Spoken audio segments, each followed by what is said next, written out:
This Week in Japan is your source for news and information about politics and other happenings in this East Asian island country. This episode covers the top 5 stories of the first week of December 2017. 1. The Democratic Party, under its leader Kohei Otsuka, began to more clearly signal that they were no longer seriously considering disbanding and dividing lawmakers between the Conservative Party of Hope and the Progressive Constitutional Democratic Party of Japan.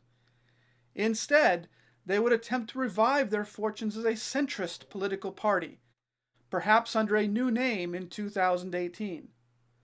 The net result of former leader Seiji Maehara's dramatic actions in September, therefore, was to split the former Democratic Party into 3 smaller, more ideologically coherent political parties, with the progressive element gathering the largest degree of public support. 2.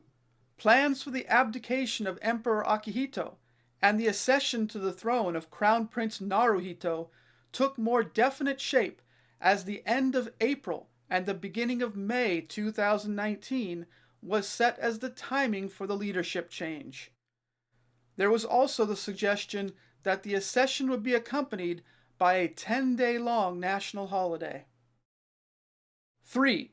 The Abe government and its allies began to publicly float the idea that new nuclear power plants would have to be constructed in order to meet the nation's future energy demands.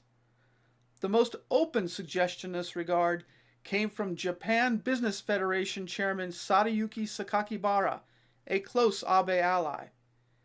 In the post-Fukushima disaster era, the debate had previously been about restarting existing reactors. The Abe government was now reaching for something much more. 4. The decision by U.S. President Donald Trump to recognize Jerusalem as Israel's capital city in advance of any peace settlement with the Palestinians was widely criticized and condemned around the world.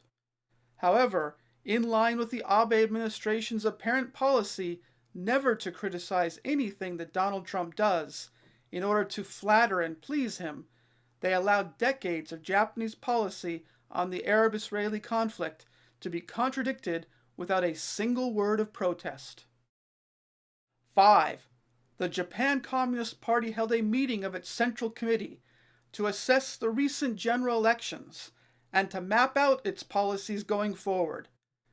Key decisions included a reaffirmation of electoral cooperation with like-minded parties, the most important of which is the Constitutional Democratic Party of Japan. They also decided to strengthen outreach to a younger generation by fully digitizing the party's newspaper, Akahata, and investing more resources in social media.